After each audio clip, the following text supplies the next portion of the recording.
अब campaign level के अंदर जो हमारी चीज़ें थी वो हमारी कवर हो गई हैं कि कैंपेन लेवल में क्या होता है। उसके बाद हम कैंपेन लेवल की चीज़ें सेलेक्ट करके इन सारों के बाद हम नेक्स्ट पे क्लिक करते हैं, फिर हमारा आ जाता है ऐड लेवल। ठीक है, ऐड सेट लेवल हमारा आ जाता है। ठीक है, अब ऐड सेट लेवल में सबसे पहले ये हमसे पूछता है अपने ऐड सेट का नाम दो। अब यहाँ पे हमने नाम किस हिसाब से देना है कि हम यहाँ पे हम किस तरह की ऑडियंस रख रहे हैं, हम उस हिसाब से दे सकते हैं इसका नाम, ऑडियंस का नेम दे सकते हैं, या हम अगर स्पेसिफ़िक सिटीज़ में ऐड चला रहे हैं तो उस हिसाब से हम इसका नेम दे सकते हैं। हम इस हिसाब से इसकी जो नेमिंग है वो कर सकते हैं। फिर उसके बाद सेकंड इसका ऑप्शन आ जाता है कन्वर्जन का, कि आप अपनी कन्वर्जन लाना चाह रहे हो, सेल्स वो कहाँ पे लाना चाह रहे हो। आप वेबसाइट पे लाना चाह रहे हो, ऐप पे लाना चाह रहे हो, मैसेजिंग ऐप पे, या कॉल्स के थ्रू। तो इसका हमारा वेबसाइट ही होगा कि हम अपनी वेबसाइट पे कन्वर्जन अपनी लाना चाह रहे हैं। ठीक है, उसके बाद नेक्स्ट ऑप्शन हमारा यहाँ पे आ जाएगा कि परफॉर्मेंस क्या है, आपका परफॉर्मेंस का गोल क्या है। इसमें गोल आपका यही है, मैक्सिमाइज नंबर ऑफ़ कन्वर्जन, कि ज़्यादा से ज़्यादा कन्वर्जन हमारा है, कि ज़्यादा से ज़्यादा हमारी सेल्स हों। ठीक है, उसके अलावा यहाँ पे पिक्सल का ऑप्शन आ रहा है। तो ये मेरा ऐड अकाउंट है जिसमें पिक्सल मैंने क्रिएट ही नहीं किया, मैं दूसरे पे ऐड आपको चला के दिखाता हूँ।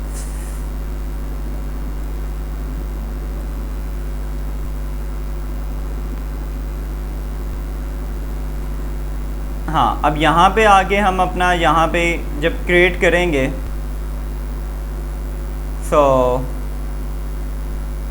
यहाँ पे हमने सेल्स अपना ऑब्जेक्टिव रख दिया, कंटिन्यू, ये फिर से एक दफ़ा आपका कवर हो जाएगा जो हमारा कैंपेन लेवल था।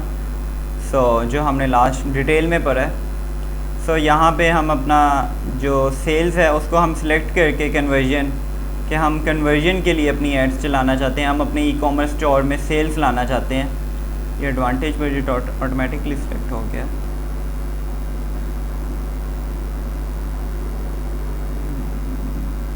हाँ, यहाँ से हमने अगर कोई कैंपेन डिलीट करनी है, इस तरह हम डिलीट कर देते हैं।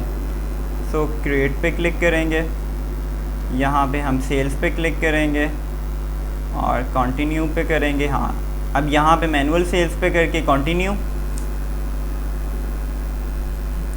ठीक है, ये हमारा कौन सा है, कैंपेन लेवल।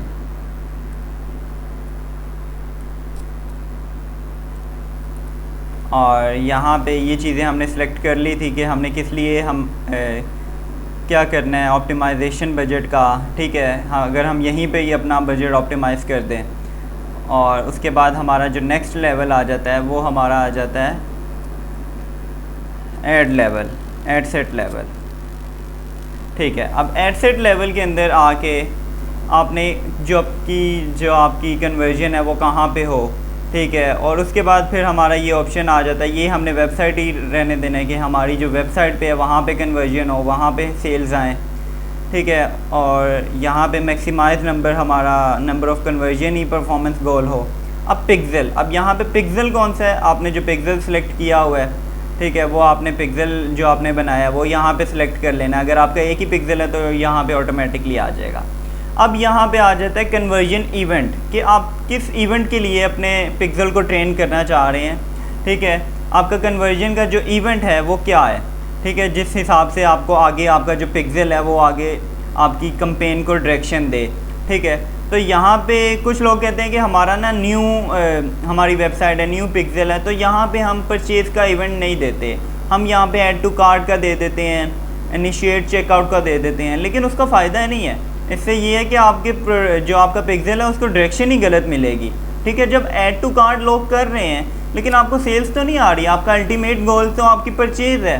तो यहाँ पे हमेशा आपने पिक्सल, आपका पिक्सल न्यू हो या ओल्ड हो, यहाँ पे हमेशा आपने परचेज़ रखना है।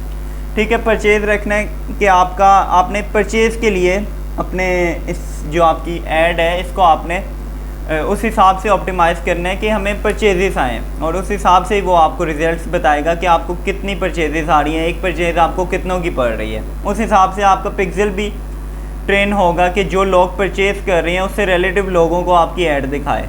ठीक है, यहाँ पे आपने हमेशा अपना जो है ये परचेज़ रखना है, add to cart, initiate checkout, या ऐड पेमेंट इन्फो, या और कुछ नहीं रखना, जस्ट आपने परचेज़ रखना है, क्योंकि आपका जो मेन अल्टीमेट गोल है वो तो परचेज़ लाना ही है। और आप पिक्सल को भी परचेज़ के हिसाब से ही आपने ट्रेन करना है ताकि आपको ज़्यादा परचेजेस आएँ, ज़्यादा आपकी सेल्स हों। ठीक है, उसके बाद यहाँ पे कॉस्ट पर रिज़ल्ट आ जाता है, ये ऑप्शनल है, इसे आप छोड़ दें।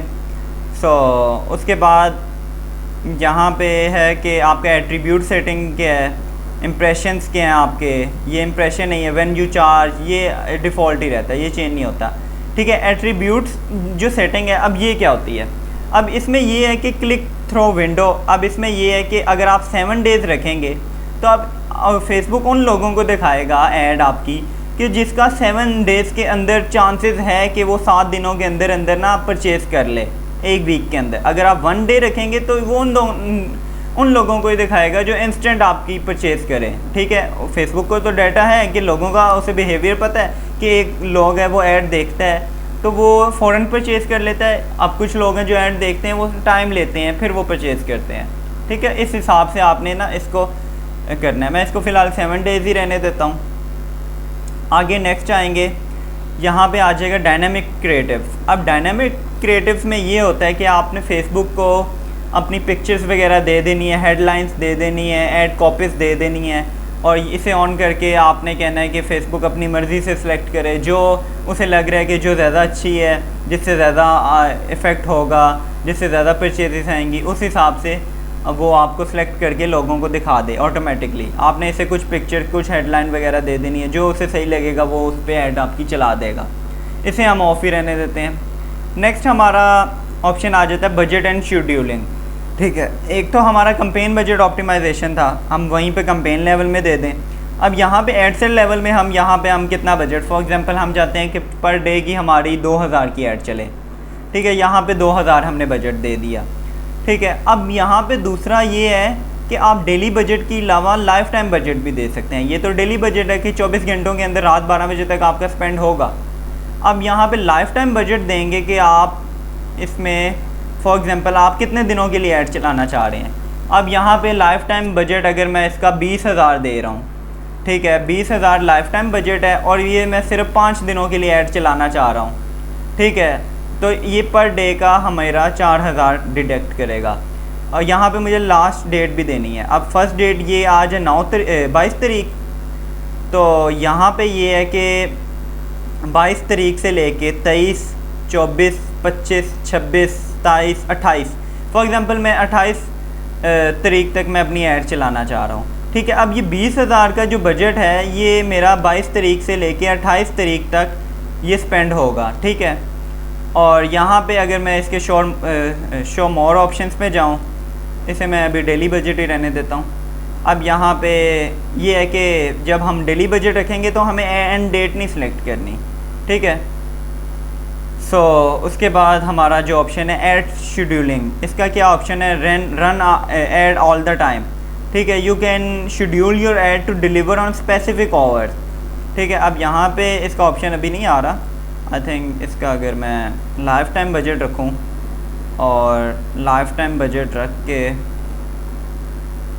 हाँ, ये आपका जो ऑप्शन है लाइफ टाइम बजट आप रखोगे कि आपकी 5 दिन ऐड चले और टोटल बजट आपका 10,000 हो, तो 5 दिनों में उसने 10,000 स्पेंड करना है। फिर आप ये ऐड शेड्यूलिंग भी कर सकते हो कि आप किस किस टाइम अपनी ऐड दिखा सकते हो। ठीक है, यूज़ व्यूअर टाइम जोन या आप कराची जोन कर सकते हो। आप अपना ना किस जोन में आप कर रहे हो। हमारा जो मैनुअल जोन है वो पाकिस्तान का कराची जोन ही हमारा चलता है। ठीक है, और उसके अलावा आप यहाँ पे फॉर एग्ज़ाम्पल कहते हो कि मंडे को मेरी ऐड जो है वो ये रात का टाइम है ना 12 AM, ये रात को ना चले। ठीक है, ये सिर्फ चले सुबह 6 बजे से लेके ये इस टाइम में चले। हम 6 से लेके रात 6 से 12 तक चले, फिर रात को 6 बजे से लेके 9 बजे तक चले मंडे को। ट्यूसडे को इस हिसाब से चले। इस हिसाब से अगर हमारा कोई इस तरह की प्रोडक्ट है, हमें पता है कि कस्टमर इस टाइम में हमारी परचेजेस कम आती हैं, इस टाइम में ज़्यादा आती हैं, तो उस हिसाब से हम इसका ना सेलेक्ट कर सकते हैं। या एवरी डे हम यहाँ पे रख लें कि एवरी डे में ही ना इस हिसाब से हमारी यहाँ पे कैंपेन ना चले, हमारी इन डेज़ में कैंपेन चले, इस टाइम शेड्यूल के अंदर चले। ठीक है, तो उस हिसाब से हम अपना यहाँ पे इसको सिलेक्ट कर सकते हैं। उसके बाद नेक्स्ट ऑप्शन हमारा आ जाता है ऑडियंस का। आगे हम नेक्स्ट वीडियोस में इसको डिटेल में जाके ऑडियंस को कवर करते हैं।